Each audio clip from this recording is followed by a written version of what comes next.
All right. I don't want to beat around the bush, but certainly everybody notices how YouTube has been censoring the crap out of all flat earth videos. Now, globeheads don't think so, but it's obvious to us flat earthers how much we've been censored. Now, I am going to try to make some corrections on some past videos that I made using some very old footage. This footage was taken back in 2012 or 2017 on 12/17, December 17th. Um, and all along, my mistaken identity has been right here, Cutter's Rock. This is Cutter's Rock. Yes, it's blurry. Yes, it's distorted, but that was Cutter's Rock. And the way I know is because of that bent pole that just went by. Um, this is not toward the left side of my screen where Bill Watts, Hernando Beach Rack, or Billy Steele's is. This is between Billy Steele's and the Bayport entrance rack. There it went again, but you'll see it one more time as I track this boat. And the reason why I'm putting this in is because Taboo Conspiracy and we made a bunch of videos using some of this footage. And basically my fault that I did not pick this out and find it out first. I was going by navigation maps, but my navigation maps did not show the Hernando Beach channel marker on in the index. It was on the map, but not in the index, and I totally missed it myself. So it is definitely my fault, and I did make an apology to Taboo Conspiracy publicly on making this mistake. Now, this boat is way farther out than what I should be able to see it. Even comparing that little boat to the bigger boat, you can tell that there is a long distance between those two boats. Now, people don't realize that these distances increase as far as the distances as it goes farther back, like between the boat and that rack that was behind there. Again, was the Cutter's Rock rack, which is over 11 miles away. My camera set at about 6.5 feet, 6 feet, 6.5 feet, somewhere around there off the water. And I do have the proof to show it.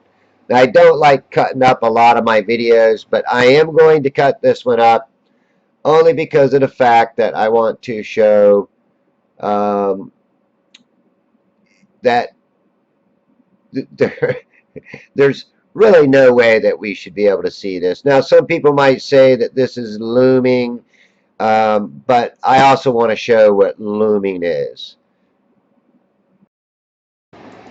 In these series of videos, not only did I show looming, but I also showed Fata Morgana, and also mirroring all plays a role in this footage. This was some absolutely awesome footage that I had got this day.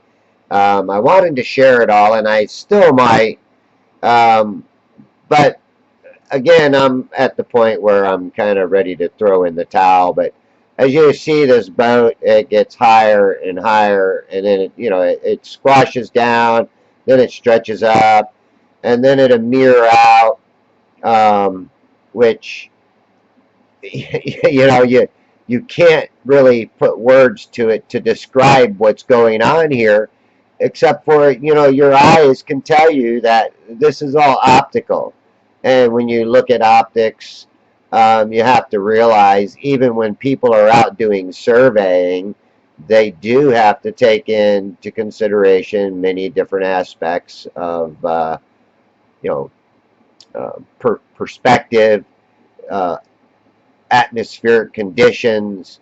So if you've got different conditions, your measurements are going to have to become shorter more than long. In other words, you're going to have to do short distance surveying instead of long distance surveying. And I wish those stupid things would quit popping up. making the beep sound on my video. But as you watch this video, you can see all of these optical effects occurring. And, this is one reason why I do these kind of videos, is to give everybody else that can't and do not have the opportunity to do the observations that I do. So I've spent, 4 years of my life doing these observations for the flat Earth community. Um, and at times I do feel like I've wasted a lot of my time trying to show people how these optics work and how they're the curve that anybody thinks that they see is not reality. It is an illusion. Just like this is an illusion that this boat is being stretched out over probably a few miles right there, just in that stretching alone. And it's hard to conceive, but it is miles when you look at the distances that I'm looking at. And then you see it break up, reconnect, and you'll watch this thing. And I'm only going to put a short piece of this on here because I will unlist the video. I made a bunch of my videos unlisted. I'm going to unlist a lot of my videos and make them public again. Whether people watch them or not, that's totally up to you. But, if you want some good observational footage, again, and this is why I want to try to make my correction to the mistaken identity to Cutter's Rock for future references. So this video will be available in the future here soon.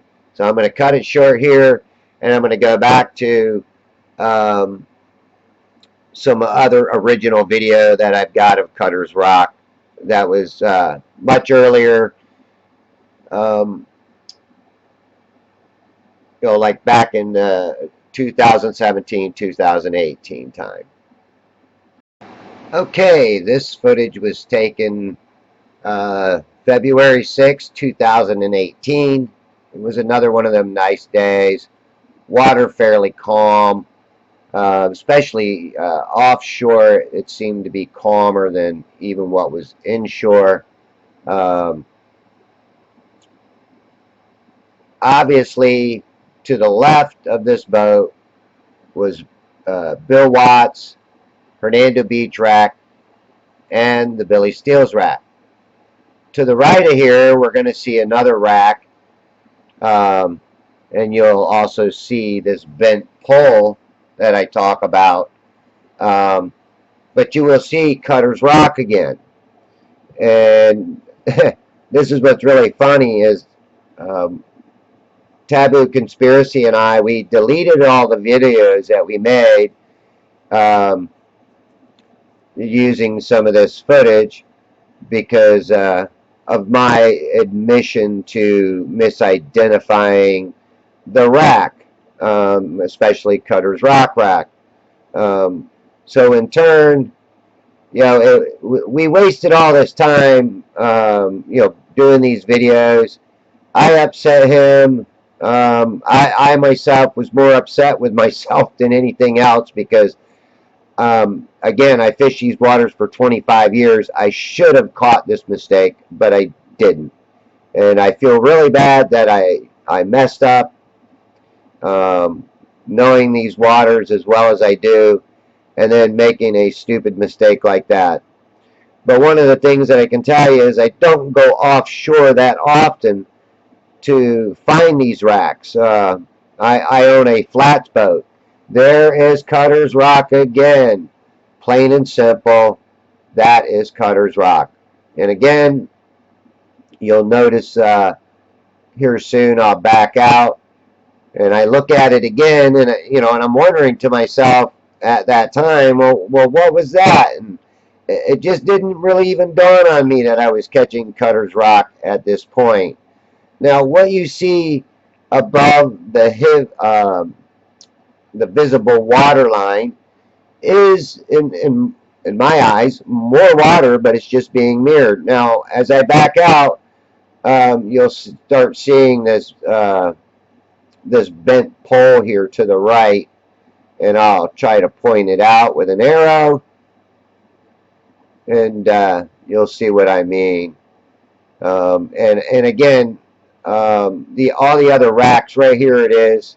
This is the bent pole that I look at, and I know there's actually another little sign way off to the right hand side of it.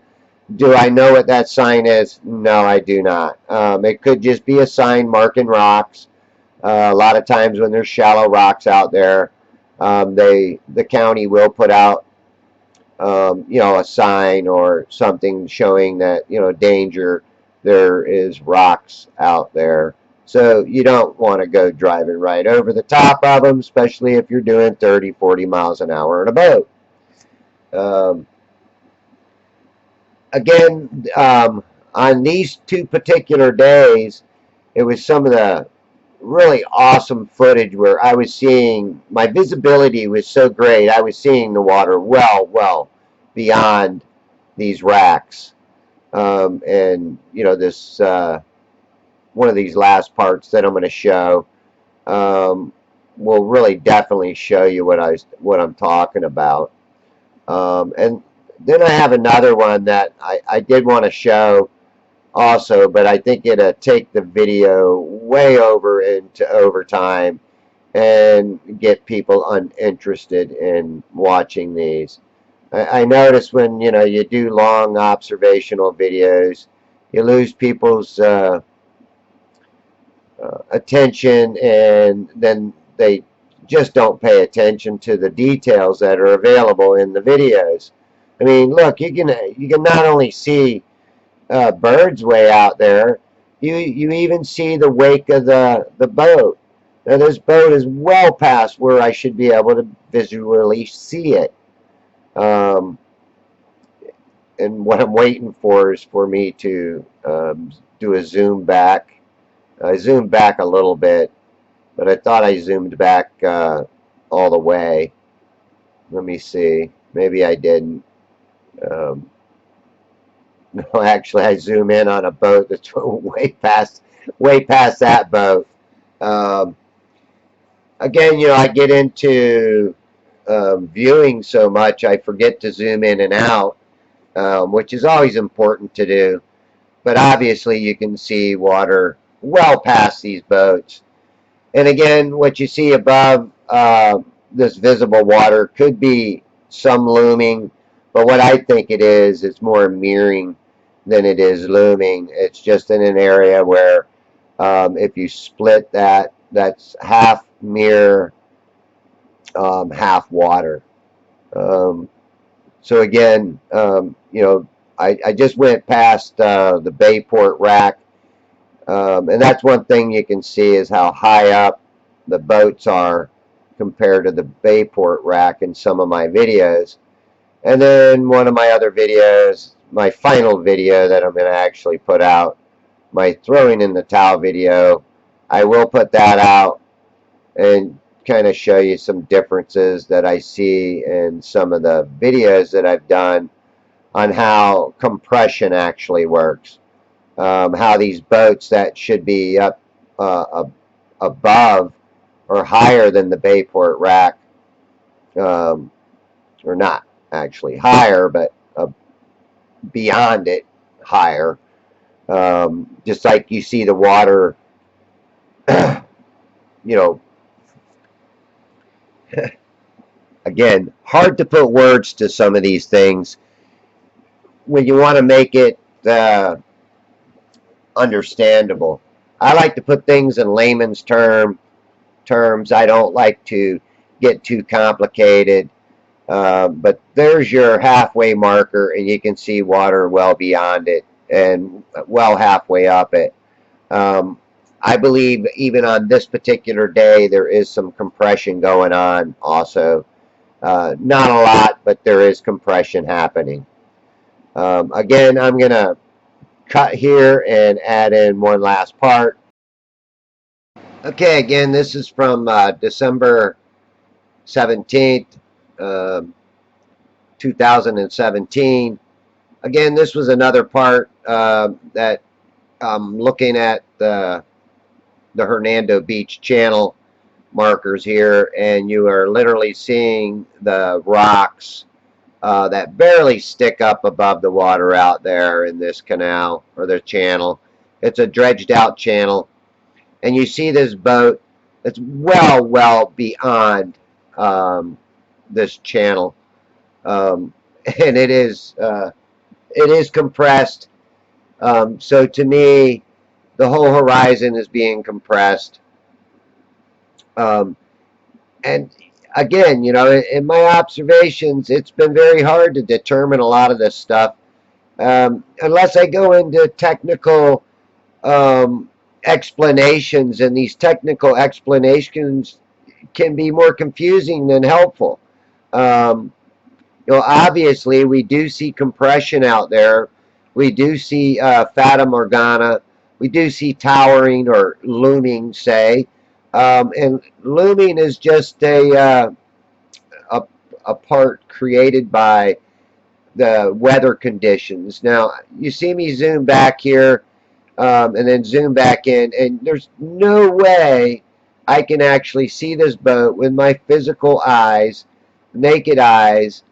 There's no way in heck I could even see this thing or even come close to seeing it. Now, I always say the angle of light has a lot to do with it. Now, there's a boat going into the Hernando Beach channel, and a lot of times, during other conditions, these boats that are going into the Hernando Beach Channel are cut off quite a bit. You see half the boat missing. And again, it's due to the mirroring effect that also occurs. Here's another boat, obviously completely in the water. And those boats I should be able to see. Um, Completely in the water. But again, like I say, on other days, even at short distances, these boats are being cut off and hidden. And it's not due to any curvature. It's due to the conditions, the weather conditions, the visibility. And visibility um, limits dictate your resolution, your angular resolution limits, because without good visibility, you lose all that angular resolution. Now, somebody could say that all this water is being loomed up, but I don't think so. And the reason why I don't think so is because I know my actual eye level. It's hard to explain. Due to perspective, my eye level is actually above this boat. So it does make, for a good discussion with even surveyors or other observers that are out doing the same observational work as I am, to have a long discussion about some of this footage. Um, I will put up more footage of this if I decide to continue to do flat Earth videos. I've been very, uh, well, I've been kind of depressed a little bit about views, the censorship that's been going on ever since YouTube changed their algorithm. That the view counts have just dropped so low, and people don't even get notified of your videos. And I know this because I'm not getting notified of wow, quite a few people that I subscribe to. I'm not even getting notified of their videos. Um, I'm actually having to go to their channel and find them. Again, when I look at my footage and then I start doing these comparisons, it's really strange. Okay, there's the Bill Watts rack, plain and simple, sitting in the water, plain as day, and that's 3.8 something miles away. There's another big shrimp boat coming in. There is the Hernando Beach rack now that I used to call Billy Steele's. And then there's Billy Steele's rack. Yes, it is compressed a little bit, but yes, you can still see water well beyond it. And this is some of the footage that um, Taboo Conspiracy used. And again, it was my mistake in calling Billy Steele's rack Cutter's Rock when it wasn't. But Cutter's Rock, uh, or Billy Steele's rack, is still over 8-something miles away, which should be impossible for me to see it. Not only see that rack, but see water well beyond it. Um, again, I will try to put this footage out in its entirety with the original audio, everything, and just let people make what they want of it. They will be, I will try to cut them up into small sections, and there is actually Cutter's Rock again. And there's the bent pole that I just went by. So I had all the racks in there that I wanted, but I just neglected to really look at it and see it, and also go over my navigation maps to really correct my mistake that I had made. And again, I do apologize to people that have used this footage to show these distances and show how this should not be possible. Again, it's getting dark out there. I'm going to cut this video right now because it actually went longer than what I wanted. But there is Bayport Rack and water going above it. Again, thanks for watching. I appreciate it. And there's the North Rack um, with water well beyond it. Again, I appreciate anybody that watches this. And again, I'm almost at the end of my rope. Thanks again for all my subscribers for watching my videos.